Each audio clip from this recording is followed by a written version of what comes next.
Vamos a orar. Padre querido, dirígenos, por favor, ilumina nuestro entendimiento, auxílianos en la comprensión de tu palabra, en el nombre de Jesús. Amén. El mundo cristiano está dividido prácticamente en tres grupos. Cristianos sinceros, por un lado, que creen que hay que guardar la ley para salvarse. Y creen erróneamente, porque la Biblia no enseña que hay que guardar la ley para salvarse. Un segundo grupo, cristianos que creen que solo la gracia salva y que por lo tanto ya no necesitamos guardar la ley de Dios. Y ellos están correctos en la mitad, porque realmente somos salvos únicamente por la gracia de Cristo. Guardar mandamientos no nos salva. Pero el hecho de que Cristo nos salva no quiere decir que la ley ya no existe. La ley continúa existiendo. Los 10 mandamientos son eternos. Los principios escritos en las tablas de piedra son eternos. Y hay un tercer grupo de cristianos que por la gracia de Dios han entendido, por el amor, la misericordia divina, han entendido lo que la Biblia dice. Primero, somos salvos únicamente por la gracia maravillosa de Cristo, no por obras, para que nadie se gloríe. Pero ahora que hemos sido salvados por la gracia, debemos vivir una vida de obediencia. ¿Obediencia a qué? A los eternos principios de la ley de Dios. Los principios de la ley de Dios continúan vigentes, están ahí no para salvarnos, sino para servirnos de camino, de orientación, de guía, de espejo, diríamos. Y a propósito de espejo, quiero leerles lo que dice Santiago, capítulo 1, a partir del versículo 22, dice así: pero sed hacedores de la palabra, y no solamente oidores, engañándoos a vosotros mismos. Porque si alguno es oidor de la palabra, pero no hacedor de ella, es semejante al hombre que considera su espejo, en un espejo su rostro natural, porque él se considera a sí mismo y se va y luego olvida cómo era. Mas el que mira atentamente en la perfecta ley de la libertad y persevera en ella, no siendo oidor olvidadizo, sino hacedor de la palabra, este será bienaventurado en lo que hace. ¿Qué es lo que está diciendo Santiago aquí? Que la ley tiene una función y él ilustra la función de la ley. Dice que la ley es como un espejo. ¿Para qué sirve el espejo? Para mostrarte tu realidad. Tú estás con el rostro manchado, no sabes. Mira el espejo. Ahí tú te ves. Ah, mi rostro está manchado. Muy bien. Ahora, si tú agarras el espejo, ya el espejo te mostró que tu rostro está manchado. Ahora tú agarras el espejo y con el espejo te quieres limpiar el rostro. En lugar de lavarte, te vas a embadurnar, te vas a manchar. ¿Por qué? Porque la función del espejo no es limpiar. La función del espejo no es lavar. La misión del espejo es solo mostrarte la realidad. ¿Quién te va a lavar, quién te va a bañar, quién te va a limpiar? Es la sangre maravillosa de Cristo. Es la gracia de Cristo. Ahora, una vez que te has lavado con la sangre de Cristo, ¿qué vas a hacer con el espejo? ¿Lo vas a botar? No. Y si dentro de una hora te manchas de nuevo el rostro, ¿cómo sabrás que estás manchado si no hay espejo? Por lo tanto, en la vida del cristiano hay lugar para la gracia maravillosa de Cristo. ¿Cuál es la función de la gracia? Salvar, limpiar, purificar.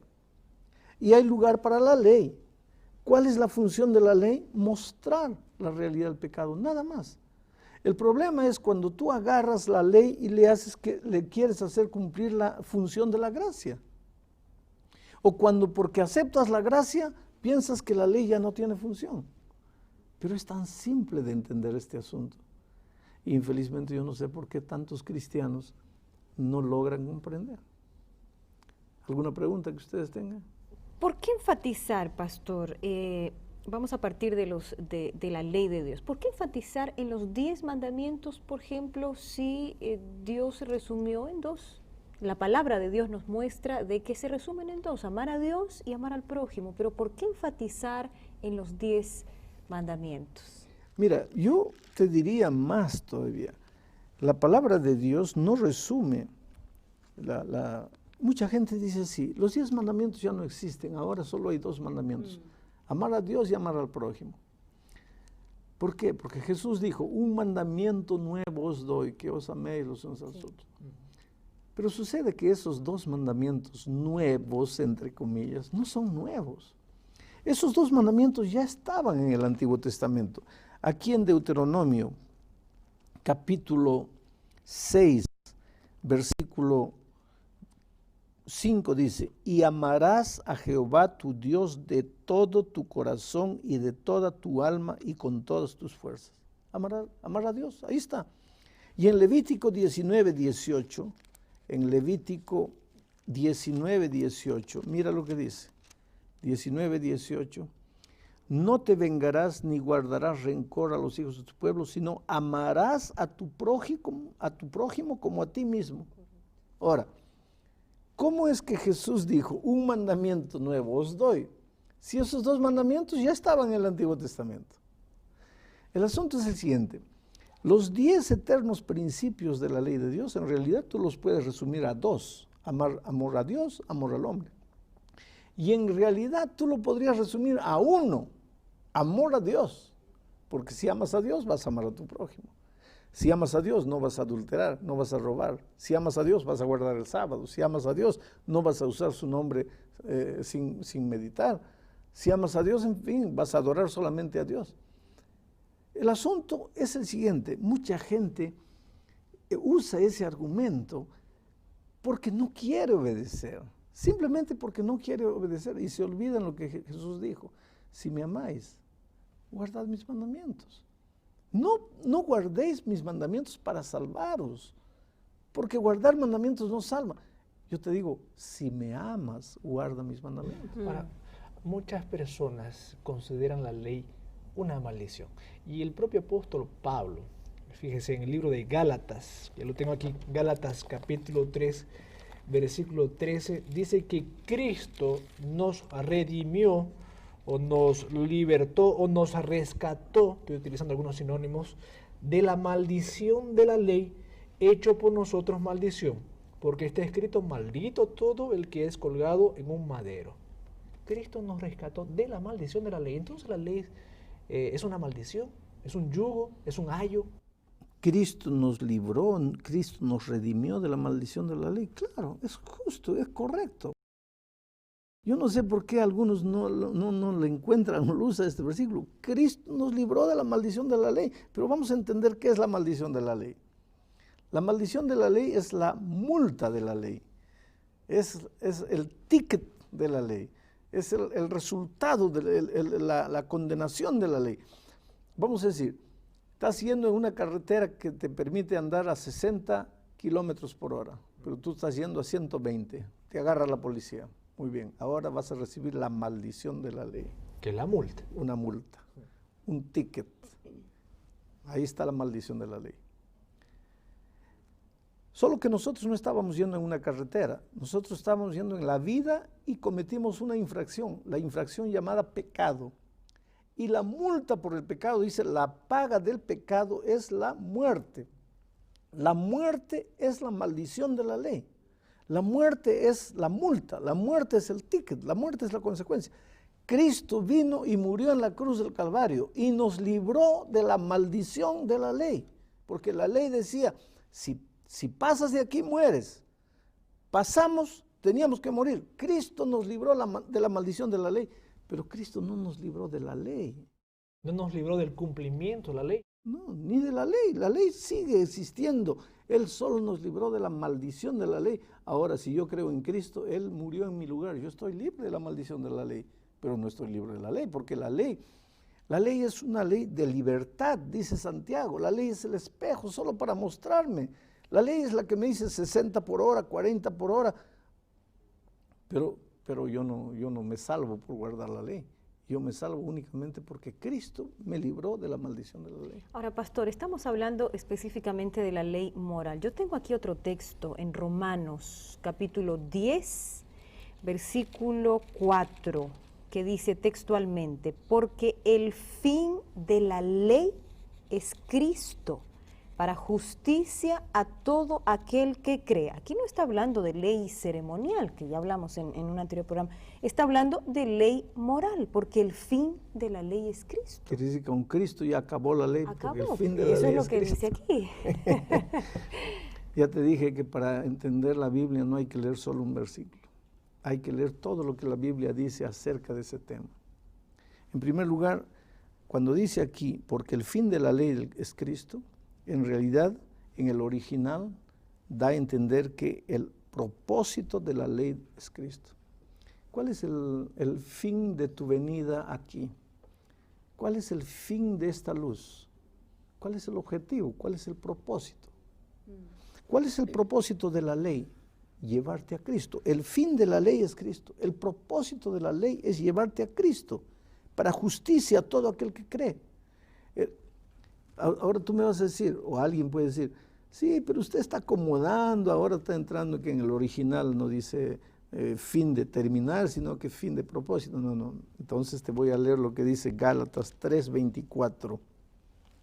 Dice así, de manera que la ley ha sido nuestro ayo para llevarnos a Cristo a fin de que fuésemos justificados por la fe. La ley tiene una función, tiene un propósito, que es llevarnos a Cristo. Aquí está bien clarito. Explica lo que dice Romanos 10:4, porque el fin de la ley es Cristo, para justicia a todo aquel que cree. Y aquí dice, porque la ley ha sido un ayo para llevarnos a Cristo. Está claro, el fin de la ley es Cristo, el propósito de la ley es Cristo. Pero hay cristianos que no entienden esto y dicen, aquí dice que con Cristo acabó la ley. Espera, no está diciendo eso. Hay que entender. Vivimos en otros tiempos, en otras épocas diferentes a la época en que vivió Jesús y a la época que fue escrita la Biblia y los 10 mandamientos. Mi pregunta es la siguiente. ¿Dios no dio a la iglesia prerrogativas de cambiar la ley según las circunstancias, según el momento, el contexto en que estuviera viviendo? ¿Por qué guardar esa ley que ya fue dada hace muchísimos años y que es casi obsoleta? Bueno, en Mateo 5:17, Cristo dice, porque yo no he venido para abrogar la ley, he venido para cumplirla. No he venido para abrogarla. Abrogar es cancelar, anular, acabar. Él no vino para eso. Entonces, ¿por qué alguna iglesia se levanta por ahí y dice, pues la ley ahora ya no es así, va a ser así? Ese es asunto de esa iglesia. Pero acontece que en el libro de Daniel, en el capítulo 7, en el versículo 25, ya se hablaba de un poder religioso que se levantaría en el futuro. Ese poder religioso está simbolizado como el cuerno pequeño, aquí en el capítulo 7 de Daniel. Y mira, dice, y ese poder hablará palabras contra el Altísimo, contra Dios, y a los santos del Altísimo quebrantará, y pensará en cambiar los tiempos y la ley. Quiere decir, la Biblia ya anunciaba que en la historia se levantaría un movimiento religioso que se sentiría tan poderoso, que inclusive más poderoso que el propio Dios, de tal manera que se atrevería a cambiar los tiempos y la ley. Y ese poder existe. Pregúntate, ¿quién es que cambió la ley de Dios? Agarra la ley de Dios que está en Éxodo 20 y agarra el catecismo y lee cuál es la ley de Dios, compara y pregunta ahí en el catecismo, ¿quién cambió? La Santa Madre Iglesia. Querido, ninguna Santa Madre Iglesia, por bien intencionada que sea, tiene autoridad de Cristo para cambiar lo que Dios dijo que es eterno. Lo que Dios dijo que es eterno y nadie puede cambiar. ¿Cuál es el papel, en este caso, pastor? ¿Cuál es el papel de la ley dentro del plan de salvación? Apenas el papel de espejo, mostrarte la realidad, mostrarte... ¿Por dónde estoy caminando? Si me salgo, Exacto, si estoy en... Porque Romanos 7 dice eso. Mira, Pablo cuando escribe a los romanos, en el capítulo 7, dice claramente eso. Mira, capítulo 7, versículo 7, dice, ¿qué diremos pues? ¿La ley es pecado? En ninguna manera, pero yo no conocí el pecado sino por la ley, Porque tampoco conociera la codicia si la ley no dijera, no codiciarás.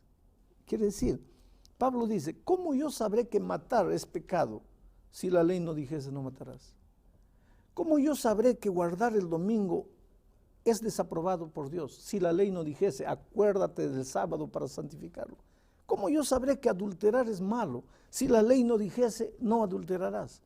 Pero la ley solo me muestra el camino, solo me dice lo que está correcto, lo que no está correcto. Es nuestra brújula. Quiero volver un poquito a mi pregunta anterior, que no estoy muy satisfecho con la respuesta. En el sentido de que la ley, esta ley dada en la Biblia es antigua. Y las cosas en este mundo y las cosas en esta vida son cambiantes, son dinámicas. Esa ley no es obsoleta, esa ley no debería estar adaptada a nuestro estilo de vida moderno, a nuestro pensamiento globalizado. Mira, hay mucha gente que quiere cambiar y dice, no, más Jesús cambió. Sí, yo creo que Jesús no cambió, yo creo que Jesús amplió la ley. Aquí en el capítulo 7, Mateos, está el sermón de la montaña, y Jesús dijo así, mira, oísteis que fue dicho, no adulterarás, pero yo os digo, cualquiera que mirare a una mujer para codiciarla en su corazón, ya adulteró. ¿Jesús cambió la ley? No, la amplió. Es el mismo principio de la fidelidad, pero Jesús la amplió. Mucha gente dice, no, yo quiero la ley de Cristo, la ley de la libertad. No quiero la ley de Moisés, de Éxodo 20.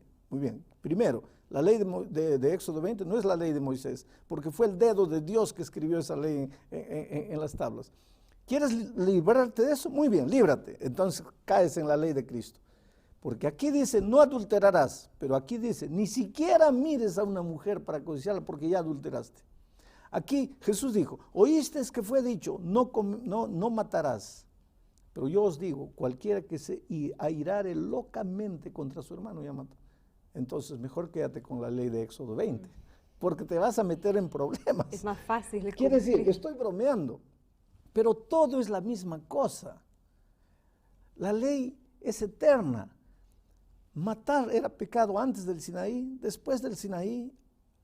Cristo dijo que no solo matar, sino airarse locamente. Quiere decir, la ley es eterna porque viene de un Dios eterno, es el reflejo del carácter de un Dios eterno. ¿Y cómo puede entonces cambiar? Ningún ser humano, ninguna iglesia, ninguna institución tiene autoridad para cambiar lo que... Absolutamente. Y yo creo que el grande problema es en entender, y quiero enfatizar esto porque estamos casi aproximándonos del fin. El grande problema es que la gente no entiende la función de ambas cosas. La función de la gracia es salvar y la función de la ley es mostrar el camino. ¿Por qué tenemos que anular o la gracia o anular la ley? Porque hay que decir, no, hay que guardar la ley para salvarse. Mentira, la gracia de Cristo te salva. Y hay otros, no, la gracia de Cristo salva, la ley no vale. Mentira. La ley, la gracia vale, tiene su lugar, te salva, pero la ley también tiene su lugar. Armonizar esto parece tan difícil para muchos cristianos.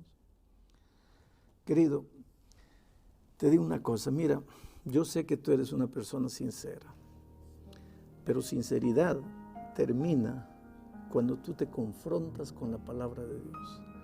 Yo en la Biblia encuentro salvación por la gracia, justificación por la fe, salvación por la misericordia divina, pero no encuentro ni justificación ni la salvación por sinceridad.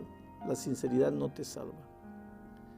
Hasta aquí puedes haber sido sincero, muy sincero, pero ahora te confrontaste con la palabra de Dios. Mira, no agarres un versículo de aquí, un versículo de aquí, lee todo lo que la Biblia te dice y vas a llegar a la conclusión de que hay lugar para la gracia en la vida del cristiano, pero también hay lugar para la obediencia en la vida del cristiano. Y yo sé que en este momento, más que conceptos intelectuales en tu cabeza, el Espíritu de Dios está hablando con su voz a tu corazón. ¿Qué vas a hacer con la palabra de Dios? ¿Vas a cerrar tus oídos a la verdad? ¿Vas a esconder la palabra de Dios debajo de la almohada? ¿No vas a querer escucharla? ¿Vas a endurecer tu corazón? ¿O como un niño vas a decir, oh Señor, mis ojos se abrieron? Yo no entendía, pero ahora entiendo. Y si tú haces eso, te digo una cosa, la mano maravillosa de Jesús te va a alcanzar donde estés. Y Él te va a dar fuerzas para andar en sus caminos. Que Dios te bendiga.